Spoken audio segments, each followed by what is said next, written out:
Assalamualaikum. Saya minta maaf sekali kepada para jemaah QIT, jemaah Siru dan juga jemaah Empire. Tidak lupa juga kepada Hajah Nur Fazalila dan Ahmad Fairuz kerana saya tak sempat nak buat bacaan sedikit sebanyak doa sebab kami sekarang ni berada di lokasi Maklah.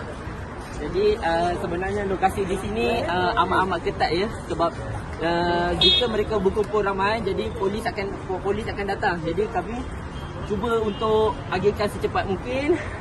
Dan alhamdulillah dengan situasi tadi terlampau ramai orang.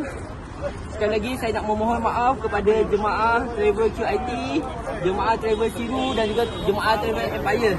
InsyaAllah nanti saya akan kita akan buat bacaan doa sikit. Bismillahirrahmanirrahim. Alhamdulillahirabbil alamin wassalatu wassalamu ala asyrafil anbiya'i wal mursalin wa ala alihi washabihi ajma'in. Allahumma fil lana dzunubana wa liwalidina warhamna kama rabbayana shighara wal jami'il muslimina wal muslimat wal mu'minina wal mu'minat al ahya'i wal amwat bi rahmatika ya arhamar rahimin. Allahumma fil lana dzunubana wa liwalidina warhamna kama rabbayana shighara wal jami'il muslimina wal muslimat wal mu'minina wal mu'minat al ahya'i wal amwat bi rahmatika ya arhamar rahimin. Allahumma inna nas'aluka salamata fid din wa afiyatan fil jasad wa ziyadatan fil ilm wa barakatan fil rizqi wa taubatan qabla maut wa rahmatan indal maut wa maghfiratan ba'da maut. Allahumma hawwin alaina fi zakrati maut wa najini minan nar wa afi min hisab. Rabbana la tuzigh qulubana ba'da idh hadaytana wa hab lana min ladunka rahmah innaka antal wahhab. Rabbana atina fid dunya hasanah wa fil akhirati hasanah wa qina azabannar wa qina azabil qubur wa qina azabil masyah. Wa sallallahu ala sayyidina Muhammad wa ala alihi wasallam.